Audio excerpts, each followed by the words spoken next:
Bismillahirrahmanirrahim. Kiat teman-teman sekalian untuk dekat dengan Allah Subhanahu wa taala adalah kata kuncinya paksakan ibadah dan paksakan tinggalkan dosa. Harus dipaksa. Harus kita paksa jiwa kita ini. Cambuk jiwa itu, cambuk dengan ilmu dan keimanan. Mulai sekarang saya mau on time sholat di masjid, tidak mau ketinggalan. Apapun konsekuensinya, paksain. Sesuatu kalau sudah dipaksakan dan menjadi sebuah kebiasaan akan enak dikerjakan, otomatis. Tapi kalau kita kendor, sesekali saja dikerjakan, maka akan luluh seperti biasa umumnya. Begitu pula dengan dosa, paksain diri untuk tinggalkan. Lihat yang haram, turunkan pandangan. Mau beli sesuatu, tahan tangan itu supaya tidak beli. Paksa, nggak ada masalah kok. Tangan kita nggak putus kalau kita nggak beli DVD film yang tidak benar misalnya. Nggak masalah kok, kuping kita nggak copot kalau kita nggak dengar musik misalnya. Alihkan ke Al-Quran, setan goda, lawan. Jangan terus-menerus kendor, imannya seperti kerupuk. Sedikit diramas sudah hancur, ini jangan. Sampai kapan Bapak Ibu mau terus berlale-lale dalam jauh dari Allah SWT? Sementara iman itu levelnya sangat jauh. Makin kental, maka makin terus, sampai para ulama mengatakan kenikmatan iman akan terus dirasakan oleh seorang hamba selama dia terus mendeteksi dirinya dan juga dia berusaha bermuhasabah setiap detiknya. Ini sudah ketaatan bukan? Ini sudah ketaatan bukan? Ada kemaksiatan ditolak sama dia. Harus begitu. Dan harus kita mulai dengan diri kita sendiri dengan cara memaksanya. Gak bisa enggak. Kita kalau nggak paksa nggak mungkin. Harus Bapak Ibu sekalian. Orang lain telepon nanti kita atau lihat perubahan, kamu alimnya, ingat. Majelis ilmu seperti ini Bapak Ibu sekalian. Saya sering ulangi kalimat ini. Saya nggak datang jauh-jauh dari rumah saya ke sini untuk menghibur Bapak Ibu cerita dongeng atau hibur Bapak Ibu duduk sini sejam 2 jam. Ini bukan. Ini kita sedang bahas wahyu. Wahyu ini penyampaian dari Tuhan, Allah pencipta langit dan bumi untuk membawa pada perubahan. Kalau Anda hadir di majelis ilmu dan Anda pulang setelahnya terasa, ya kenapa ya, saya kayak merasa ada beban nih, kayak saya merasa bersalah, kadang-kadang kita menangis. Itu semua peringatan dari Allah Subhanahu wa taala. Ambil, oh ini berarti kebaikan, itu kebaikan. Karena Allah mau dengan perasaan itu kita berubah. Ada perasaan untuk berbuat dosa jadi takut karena sudah ada di pengajian, itu tanda keimanan. Termotivasi untuk mengerjakan ibadah, hadir lagi di majelis, iya. Begitu teman-teman lihat, kamu alim ya sekarang, iya alhamdulillah, saya sangat bersyukur sama Allah. Jangan malu ucapin itu. Alhamdulillah saya berubah, saya merasa luar biasa, saya bersyukur sama Allah karena Allah masih bisa berikan keselamatan saya sebelum saya meninggal. Mudah-mudahan kamu juga bisa rasainnya keimanan saya. Motivasi dia supaya dia mau ikut. Ini enggak. Kamu sekarang alim ya, masa pakai jilbab begitu? Kenapa kamu pelihara jenggot? Masa azan harus selalu ke masjid? Kemudian, oh iya ya, udah sini aja sholat sama saya. Kendor, sholat di rumah. Kendor, ganti lagi kembali jilbabnya jilbab gaul dan seterusnya. Ini sampai kapan kita mau tergoda nih kira-kira? Waktu terus berjalan. Ingat, setiap peluang ibadah, Bapak Ibu sekalian ingat, Allah peringatkan Anda dan saya seperti cuma ini, penyampaian. Dan kita yang mengubah diri kita. Tidak mungkin saya mengontrol Anda satu-satu di rumah Anda, atau tidak mungkin Allah Subhanahu wa taala menurunkan tangan dari langit. Tetapi Allah Subhanahu wa taala memberikan kepada kita penyampaian dan berikan hati nurani untuk bisa menyentuh hati nurani kita agar kita melakukan, ya, mengerjakannya. Harusnya begitu. Jangan pernah malu untuk berubah menjadi orang lebih baik. Yang malu itu kalau kita menjadi orang lebih buruk. Ingat, peluang-peluang ibadah yang Anda sudah sia-siakan, wallahi Bapak Ibu sekalian, demi Allah Anda akan sesali nanti. Di hari kiamat nyesal, ya Allah, kenapa dulu saya nggak puasa Senin itu ya? Nyesal, ya Allah, kenapa dulu saya nggak sholat tahiyat masjid ya? Saya malah duduk di depan masjid cuma ngobrol-ngobrol. Ya Allah, kenapa dulu saya nggak maksimal bacanya cuma surah pendek ya? Kenapa nggak surah panjang ya? Ini ibadah saja bisa kita sesalin, apalagi kalau dosa, malah lebih parah itu. Menyesalnya luar biasa, tapi nggak ada gunanya. Peluang-peluang ibadah yang Anda sudah sia-siakan tidak akan pernah bisa diperbaiki. Nggak bisa. Ini tadi kalau ada orang tidak ikut sholat sama kita berjamaah maghrib misalnya, kemudian mereka ikut di pengajian lalu merasa tersentuh, coba ya saya ikut dari awal ya. Memang betul, penyesalan bagus, tapi sudah dicatat dan tidak akan pernah berubah di buku amal. Pada hari itu, jam itu, sholat itu telat, pahalanya beda dengan orang yang awal waktu. Apa yang membuat dia telat? Ya dia sendiri, konsekuensinya. Jangan gitu. Makanya motivasi Nabi SAW sangat banyak untuk mengerjakan sholat di awal waktunya, motivasi untuk di saf pertama, motivasi untuk tidak ketinggalan takbiratul ihram pertama imam, semuanya itu untuk menjaga hubungan dengan Allah Azza wa Jalla. Jadi untuk dekat dengan Allah harus memaksakan diri dalam ibadah dan harus memaksakan diri untuk meninggalkan dosa. Bagaimana tangganya untuk sampai ke sana? Ilmu, majlis ilmu. Hadir di majelis ilmu seperti ini Bapak Ibu sekalian, saya bukan mengatakan karena saya menyampaikan, siapa saja di antara teman-teman dai yang sampaikan, semoga Allah ikhlaskan niat kita semua, itu harus dihadiri, harus. Hadiri majelis ilmu akan mengubah kita. Kalau tidak, dengar, bawa Walkman, bawa headset, bisa dengar di HP kita. Sekarang bisa daripada kita nonton, orang banyak habisin pulsanya hanya nonton YouTube hal-hal yang tidak ada manfaatnya. Nonton ceramah tuh, dengarin. Sambil belanja, sambil macet di jalan, pasang headset di kuping, kemudian kita dengarin ceramah-ceramah itu. Tambah ilmu dengan ilmu, tidak ada kata cukup. Kata para ulama salaf, ilmu itu, ilmu syar'i yang merupakan tangga membawa kita kepada hubungan dengan Allah yang sangat baik, karena dengan keimanan akan muncul, iman akan muncul dengan ilmu itu, ya dia akan memberikan setengah hidupnya dengan cara kita membayar dia dengan seluruh hidup kita. Nggak bisa. Seminggu sekali itu nggak cukup, nggak cukup. Apalagi ada orang sebulan sekali, apalagi ada orang cuman kalau lagi ada waktu lowong, ini nggak bisa. Kita sibuk Bapak Ibu sekalian memberikan makan tubuh kita. Makan makanan, minum, macam-macam variasi, betul untuk fisik, fisiknya sehat. Tapi ruhnya kurus, kerempeng, sakit. Itu luar biasa. Tapi kalau kita balik, fisik kita yang biasa, cukup kenyang sudah. Tapi ruh kita berikan kesehatan yang luar biasa. Orang kalau ruhnya yang sehat Bapak Ibu sekalian, semuanya jadi kecil buat dia. Julaibib radhiyallahu anhu sahabat Nabi itu, saking kecilnya badannya itu sampai diangkat oleh Nabi SAW dengan satu telapak tangan. Karena kecilnya badannya. Tapi di perang ya Uhud dia bisa membunuh 7 orang kafir. Tidak ada hubungannya dengan kecil badannya. Tapi ruhnya kuat, besar. Waktu Nabi SAW balik dari perang Uhud dan terkalahkan oleh orang-orang kafir Quraisy dengan hikmah Allah Subhanahu wa taala, semua sahabat waktu itu mati syahid 70 orang di Uhud, sisa 630 orang bersama Nabi SAW, semuanya terluka, dan minimal luka sahabat waktu itu minimal 7 luka, sabetan pedang, hantaman tombak, sobekan, pokoknya luka semua sahabat. Sampai ada sahabat sudah nggak bisa jalan karena kakinya sobek, punggungnya sobek, dinaikin di kuda, tiba di rumah tinggal dibaringin. Lihat bagaimana para sahabat mengetahui bagaimana hubungannya dengan Allah Subhanahu wa taala dengan ilmu yang sudah tertanam yang Nabi SAW tanamkan dalam hati mereka, bisa mengubah segala sesuatu. Subhanallah, tiba pulang menjelang maghrib ke kota Madinah, istirahatlah para sahabat ini, mereka lagi obatin obat luka mereka. Nabi SAW dapat wahyu menyuruh Nabi SAW dan para sahabat keluar mengejar Quraisy. Quraisy ini jumlahnya waktu itu ya 1.000 orang, maaf 3.000 orang pasukan Quraisy, yang terbunuh cuma sekian belas saja mereka.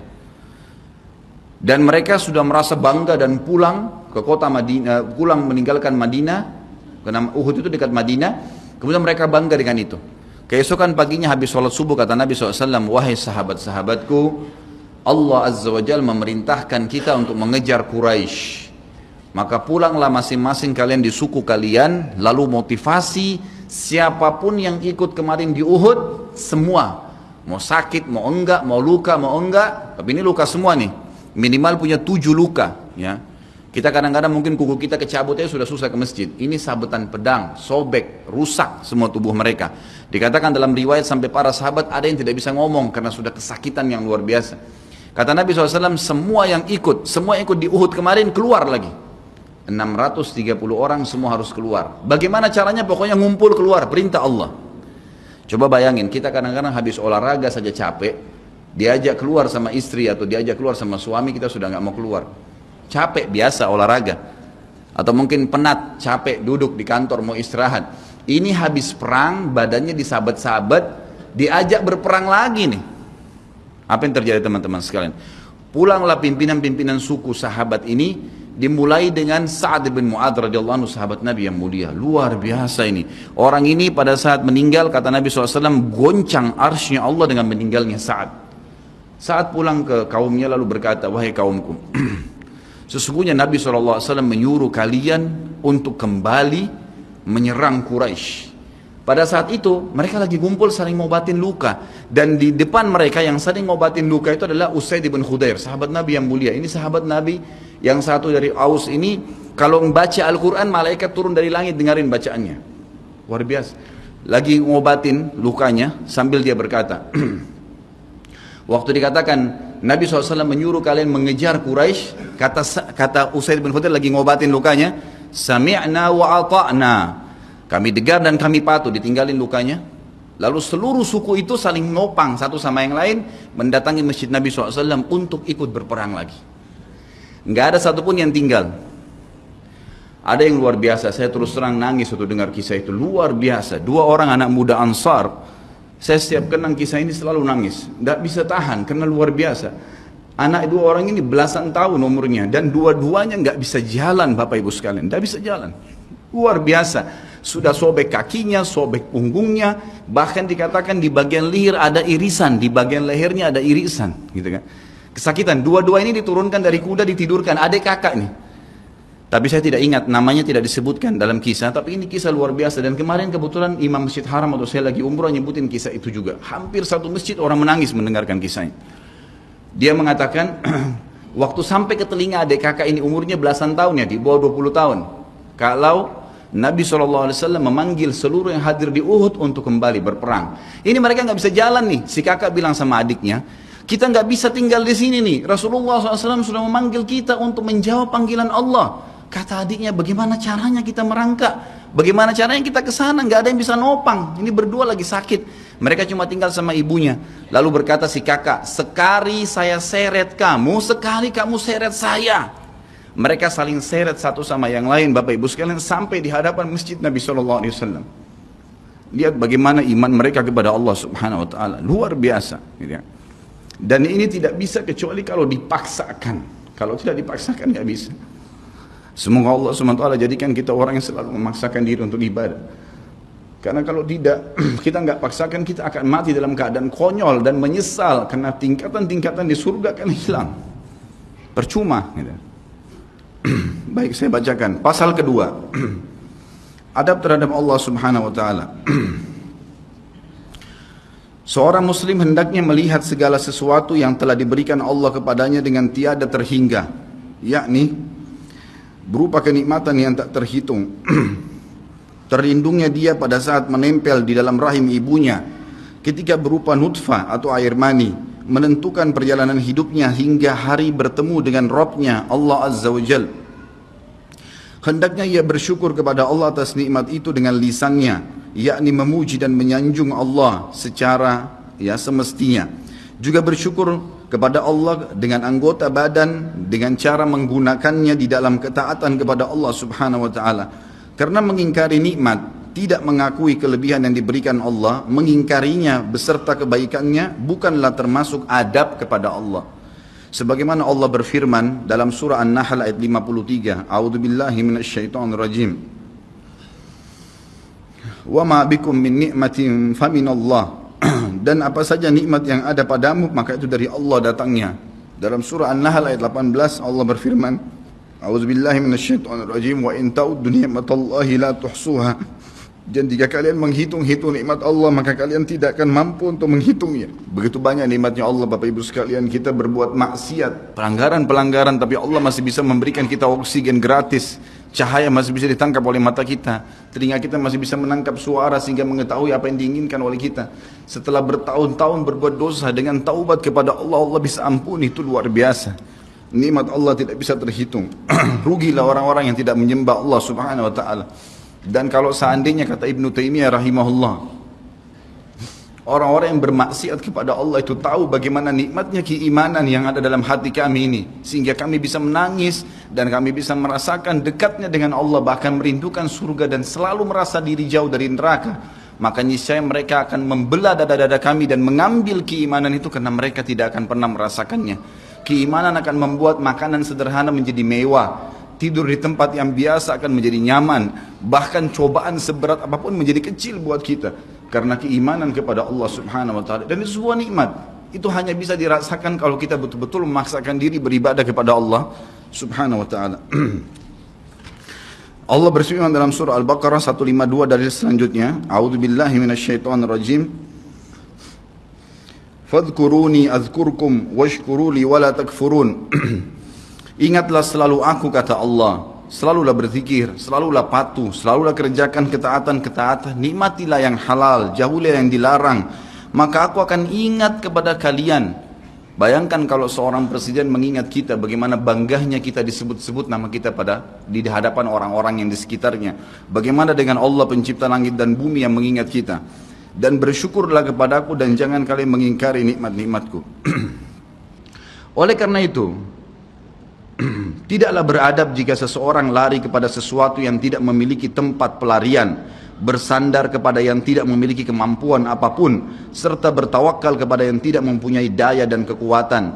Allah Subhanahu wa taala berfirman dalam surah Hud ayat 56, A'udzu billahi minasyaitonir rajim, ma min dabbatin illa huwa akhidun binasiyatiha. Tidak ada sesuatu atau tidak ada suatu binatang pun melainkan dialah yang memegang ubun-ubunnya. Allah Subhanahu wa taala memegang semuanya. Harimau pun yang buas. Demi Allah Bapak Ibu sekalian, kalau Anda minta kepada Allah tidak akan bisa menerkam Anda. Pasti itu. Api pun tidak membakar Nabi Ibrahim alaihissalam karena memohon kepada Tuhannya api itu. Semuanya bisa berubah dengan hubungan kepada Allah Subhanahu wa taala. Ini kekuatan yang luar biasa ini. Seseorang kan sangat tenang hidup dimanapun asal dia jaga hubungannya dengan Allah Subhanahu wa taala. Dalam surah Zariyat ayat 50 Allah Subhanahu wa taala berfirman, A'udzu billahi minasyaitonir rajim, fafirru ila Allah inni lakum minhu nadhirun mubin. Bersegeralah kalian kembali kepada Allah, taatilah Allah. Sesungguhnya aku sebagai pemberi peringatan yang nyata dari Allah Subhanahu wa taala kepada kalian. Nabi SAW mengingatkan orang-orang Mekah pada saat mau turun ayat ini. Beliau mengatakan, wahai orang-orang Quraisy, apakah kalau saya mengatakan bahwasanya di luar kota Mekah ini ada pasukan yang akan menyerang kalian, kalian akan percaya apa yang saya ucapkan? Kata orang-orang Quraisy, tentu saja hai Muhammad, karena kami tidak pernah dengar kamu bohong sekalipun seumur hidupmu. Maka Nabi SAW segera menunggangi keadaan tersebut, mengatakan, wahai Quraisy, ketahuilah sesungguhnya saya utusan Allah dan di belakang saya ini ada azab yang menyedihkan. Jangan sampai kalian kufur. Jadi Nabi SAW sudah mengingatkan, ikutin ini, nikmatin apa yang diperintahkan, apa yang dihalalkan, jauh yang dilarang, kalian akan bahagia. Hanya itu saja perintah dari Allah Subhanahu wa taala. Nabi SAW sudah mengingatkan orang-orang Quraisy dan juga jadi pelajaran buat kita. Juga dalam firman-Nya surah Al-Maidah ayat 23, A'udzu billahi minasyaitonir rajim wa 'alallahi fatawakkalu in kuntum mu'minin. Dan hanya kepada Allah lah kalian harus bertawakal, mengembalikan semua urusan jika kalian benar-benar orang yang beriman. Sisi yang lain, seorang muslim juga harus melihat kepada kelemah lembutan Allah Subhanahu wa taala kepadanya di dalam setiap urusannya, melihat kepada kasih sayang Allah kepada dirinya dan seluruh makhluknya, lalu berkeinginan kuat untuk mendapatkan tambahan kelembutan dan kasih sayang itu, sehingga dirinya akan selalu merendahkan diri kepada Allah dengan kerendahan yang murni dan dengan doa, bertawassul kepadanya dengan perkataan yang baik dan amal soleh. Kalau kita lagi makan, syukuri alhamdulillah. Dan ingat teman-teman sekalian, saya pernah jelaskan juga, hati-hati dengan hukum syamata namanya. Syamata itu merendahkan orang lain. Kalau ada sesuatu yang tidak ada pada kita teman-teman sekalian, syukurlah kepada Allah Subhanahu wa taala. Jangan pernah sampai menghina orang lain, karena Allah meninggikan derajat kita justru dengan kita bersyukur. Kata Nabi SAW, kalau kalian lihat aib pada diri seseorang, ucapkanlah alhamdulillahilladzi afani mimma ibtala bihi wa faddalani ala katsirin mimma khalaqa tafdila. Segala puji bagi Allah yang telah menyelamatkan saya dari apa yang dicobakan kepada orang ini dan mendahulukan saya dengan kelebihan yang banyak dari makhluk-makhluk yang lain. Kita harus seperti itu, jangan syamata. Kata Umar radhiyallahu anhu, apa itu syamata seperti ini? Umar bin Khattab berkata, aku khawatir kalau ada seorang wanita hamil lewat di depanku karena perutnya besar, lalu aku berkata dalam diriku, kenapa ya perutnya seperti itu? Maka Allah menghukumku dengan membuatku hamil. Sampai begitu mereka mengatakan, dan berhati-hati sekali dengan kelemah lembutan Allah Subhanahu wa taala. Allah lah yang telah membuat binatang yang ada binatang yang indah bulunya, yang bagus tampangnya, dan ada Allah juga ciptakan buruk di mata manusia untuk menunjukkan keajaiban dan kemahakuasaannya Allah. Ada ikan yang indah untuk dilihat, ada ikan yang seperti batu buruk. Kita cuma mengatakan subhanallah yang telah menciptakan yang baik dan buruk. Subhanallah yang telah menciptakan yang sehat dan sakit. Subhanallah yang telah menciptakan yang putih dan hitam. Subhanallah dan subhanallah. Bukan justru kita menghina teman-teman sekalian. Kalau ada sesuatu yang menimpa orang lain yang tidak ada pada kita, syukurilah nikmat Allah subhanahu wa ta'ala. Dan jangan sampai kita merendahkan orang lain. Ini semua merupakan adab kata beliau terhadap Allah yang menguasainya. Maka bukanlah orang yang beradab, orang yang berputus asa dari mencari tambahan rahmatnya yang luas, meliputi segala sesuatu, berputus asa dari kebaikan Allah yang tak terhingga, yang mencakup seluruh alam semesta ini, serta kelembutannya yang tercurah untuk segenap makhluk.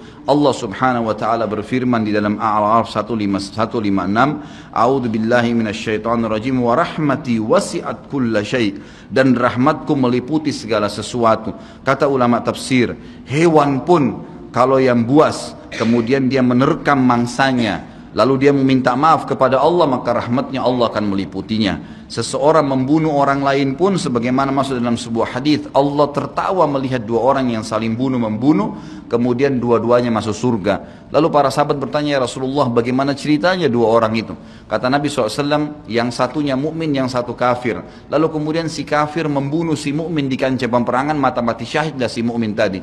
Berjalan waktu, si kafir mendapatkan hidayah, akhirnya juga masuk Islam, dan dia berperang lalu dibunuh oleh orang kafir yang lain. Orang mukmin yang pertama terbunuh dengan orang kafir yang akhirnya masuk Islam juga terbunuh di kancah peperangan, dua-duanya masuk surga, dan Allah menyambutnya dengan rahmatnya.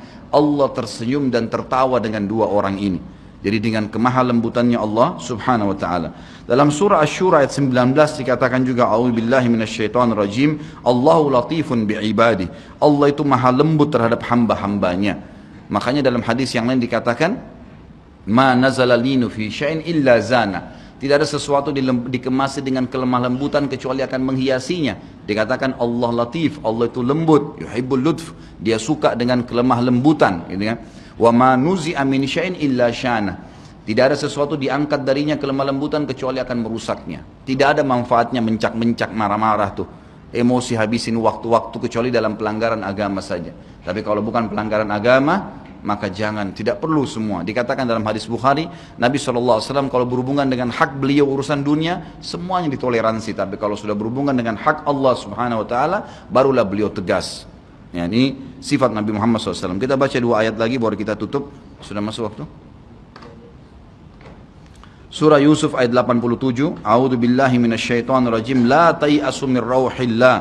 Janganlah kalian putus asa dari rahmat Allah. Sebagaimana hadis tentang orang yang membunuh 99 jiwa, kemudian dia datang kepada seseorang abid, orang ibadah tapi tidak punya ilmu. Apakah Allah masih akan ampuni saya? Dia mengatakan tidak mungkin. Kamu membunuh 99 jiwa, lalu kemudian dia membunuh orang itu, kata Nabi SAW, digenapkan 100. Kemudian dia menemui seorang yang alim, lalu dia bertanya, apakah Allah masih ampuni saya dengan 100 orang yang sudah saya bunuh? Maka kata Nabi, kata orang tersebut, tentu saja Allah rahmatnya telah meliputi segala satunya. Allah akan terima taubatmu. Maka dia bertaubat. Pada saat dia bertaubat orang tersebut kepada Allah SWT, lalu dia mau pulang setelah bertaubat, lalu dia meninggal tengah jalan. Kata Nabi SAW, Allah mengutus dua malaikat, satu malaikat rahmat, satu malaikat azab. Malaikat rahmat akan membawa ruhnya yang memperlihatkan taman dari taman surga, dan malaikat azab memperlihatkan lubang dari lubang neraka. Maka datanglah malaikat yang ketiga menghakimi di antara keduanya, lalu kemudian malaikat ini mengatakan, yang datang ketiga yang menghakimi dua malaikat yang sedang memperebutkan orang yang tadi baru taubat ini, ukurlah jejak kakinya. Maka diukur, ternyata jalan menuju ke tempat taubatnya itu lebih satu jengkal kaki, ya, satu jengkal kaki saja. Maka dengan itu Allah masukkan dia ke dalam surga. 100 jiwa sudah dibunuh, teman-teman sekalian. Ini bukan main-main. Dosa yang sangat besar, tapi rahmat Allah sangat luas. Az-Zumar ayat 53 kata Allah subhanahu wa ta'ala juga, A'udzu billahi minasyaitonir rajim, wa la taqnatu min rahmatillah. Jangan pernah putus asa dari rahmat Allah subhanahu wa ta'ala. Paragraf terakhir yang saya bacakan, nanti insya Allah kita lanjutkan setelah sholat ba'diyah isya.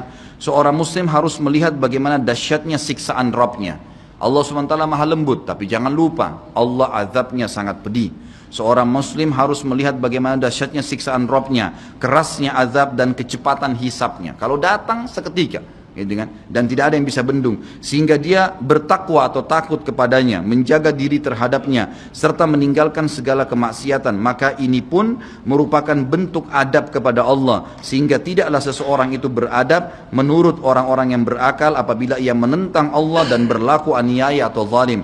Padahal ia seorang hamba yang lemah, namun justru menentang Rabb yang maha perkasa lagi maha kuasa, maha kuat lagi maha perkasa. Dan Allah berfirman dalam surah Ar-Ra'd ayat 11, A'udzu billahi minasyaitonir rajim, wa idza aradallahu biqaumin su'an fala maraddalah wa ma lahum min dunihi min wal. Dan apabila Allah menghendaki keburukan terhadap satu kaum, maka tidak akan pernah ada yang bisa menolaknya, dan sekali-kali tidak ada pelindung bagi mereka selain Dia. Kalau Allah sudah mau hancurkan, maka tidak akan pernah ada yang bisa membendung.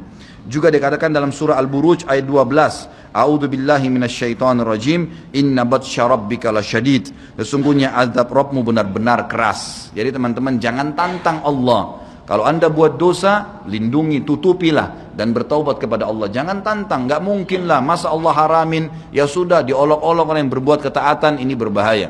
Karena kalau datang azabnya Allah, Bapak Ibu sekalian, menyakitkan sekali, sangat luar biasa.